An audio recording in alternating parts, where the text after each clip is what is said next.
네, 반갑습니다. 세 번째 주 첫 번째 시간을 시작하도록 하겠습니다. 제가 강의 개요라 그래가지고 뭐 경영학이란 효율성과 효과성, 기업이란 그리고 여러 가지 기업가는 타고나는가, 기업가 정신, 아웃라이어, 그리고 기업의 변신과 성장, 그리고 시스템, 그다음에 이제 기업가 대주주, 종업원 만족, 산업혁명과 세계의 부자들, 그리고 무너진 기업과 관련된 사례들 등등 제가 얘기한다고 했는데요. 강의하다가 그 순서들 같은 경우는 제가 이번 학기에 강의하는 주요 토픽들이고요. 이 순서대로 그대로 따라하지도 않으니까 여기 있는 그 순서 자체는 너무 연연하지 마시고 따라와 주시기를 바랍니다. 지난 시간에 진단 키트 가지고 잠깐 얘기를 했습니다. 그냥 진단 키트 자체가 무슨 답이 있는 건 아니에요. 우리나라는 이제 코로나 발생을 초기에 굉장히 잘 대응하고 있다고 엄청나게 자랑을 하면서 심지어 대통령께서도 너무 코로나에 연연하지 마시고 활발하게 활동을 하시라라고 했는데 그 다음 날부터 신천지 사건이 터지면서 폭발적으로 증가해가지고 세계적인 망신을 저희가 당했죠. 그래서 지금 150여 개국, 거의 전 세계 모든 나라들부터 한국 여권을 가지고 들어가면은 입국이 금지되거나 입국했더라도 거의 14일 또는 20일간 잡혀있다가 오는 경우가 태반입니다. 그래서 지금은 코로나 대응을 우리나라가 잘했니 못했니 하면서 논쟁을 하고 있는데 정치적인 논쟁은 별로 관심이 없고요. 어쨌든 진단키트라는 하나의 제품에 관해서 간단한 좀 이벤트가 있어서 제가 말씀을 드렸는데요. 저희가 코로나가 생기고 나서 이게 진짜 코로나 환자인지, 왜냐면 코로나가 증상이 눈이 빨개진다든지 코가 뭐가 튀어나온다든지 엄청나게 현기증이 나가 이렇게 쓰러진다 이게 아니고 어떤 사람은 증상이 전혀 나타나지도 않는데 코로나 확진자로 판정이 되기도 하고 어떤 사람은 엄청나게 목에 붓고 했는데도 코로나 환자도 아닌 경우도 있고, 그러니까 코로나인지 아닌지에 관한 구분이 환자의 증상만을 가지고 판단하기 어려운 그런 병입니다. 그리고 어떤 환자들 같은 경우는 코로나 환자인데요, 유증상 환자인데 그 바이러스가 감염되어 있죠.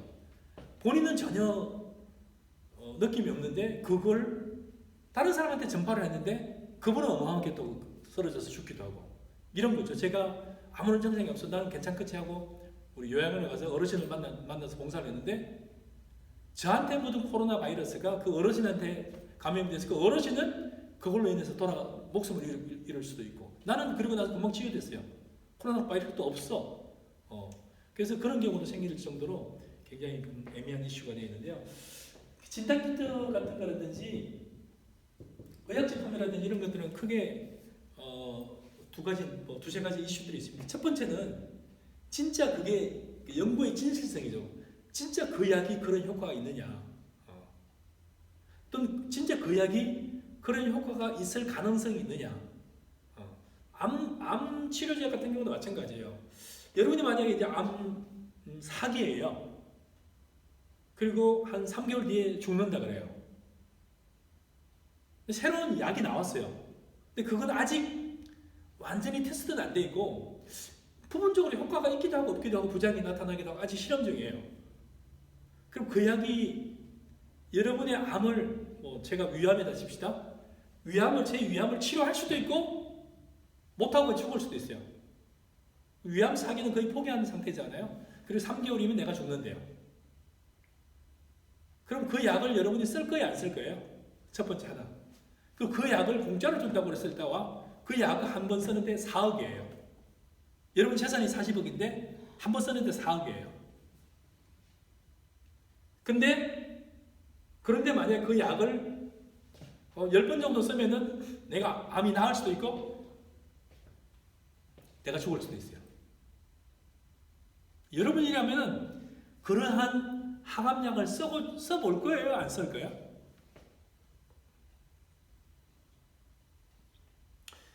인생은 인생은 어차피 선택인 것 같아요. 삶 자체는 내가 이 학교를 안 가고 저 학교를 갔었으면은 이 직장을 안 가고 저 직장을 갔으면은 내가 이 여자랑 결혼하고 저 여자랑 결혼했으면은 내가 그때 그 물건을 사고 그 주식을 사고 이걸 팔았으면 아니야 이 아파트를 샀으면 수없이 많은 선택의 순간들이에요.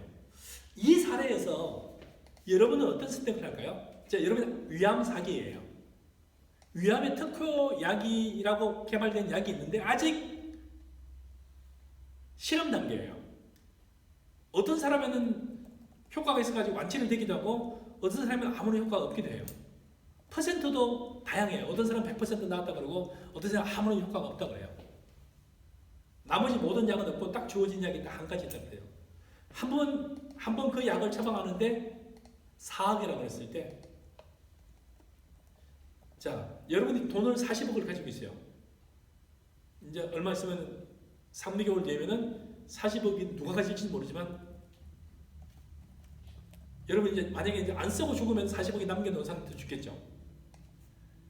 만약에 썼는데 죽으면 어떻게 될까요? 제로인 상태로 죽겠죠. 썼는데 나으면 어떻게 되겠죠?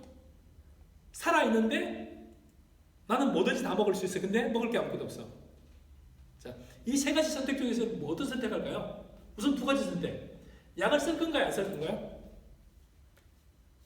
우리 선생님 어떻게 할까요? 쓰겠습니다.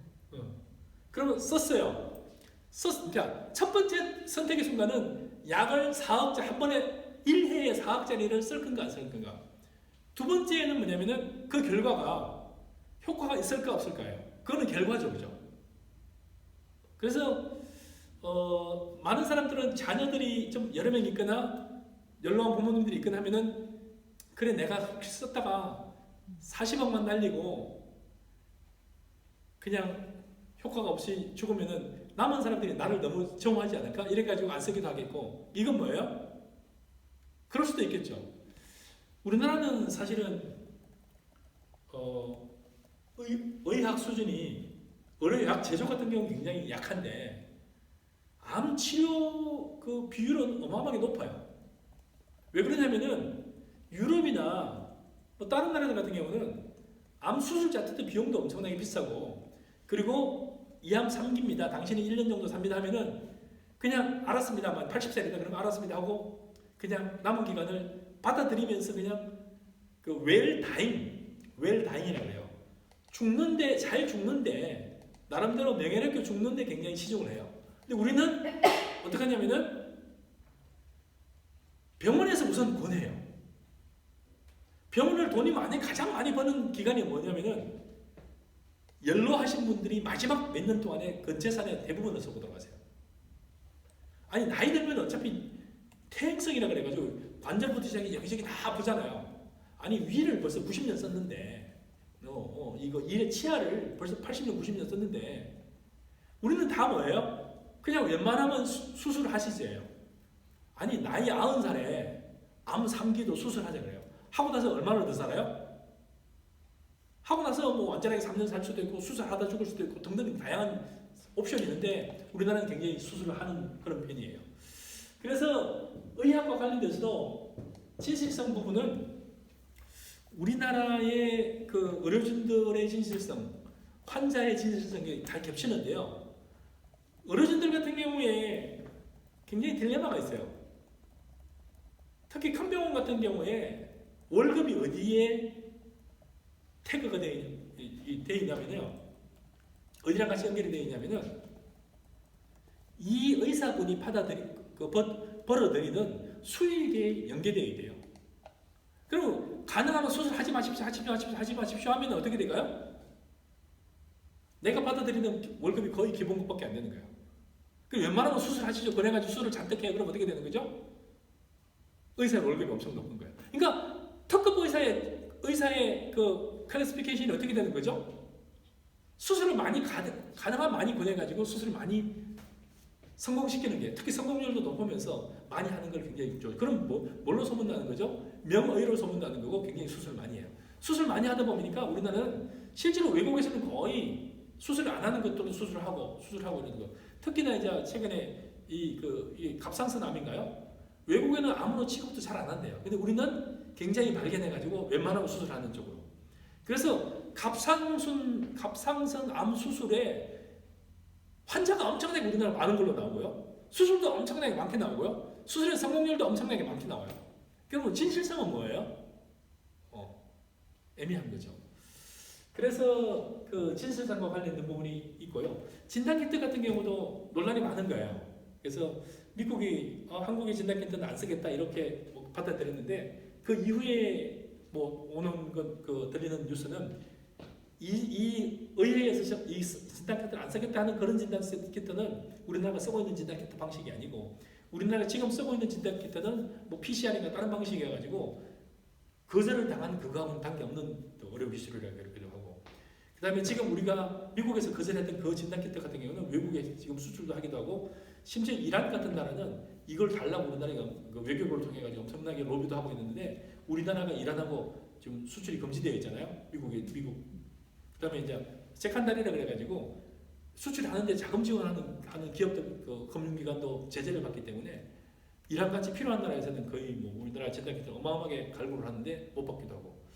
그래서 진단키트 문제는 한 나라의 어떤 그런 그 의학이라든지 제약이라든지 이런 부분이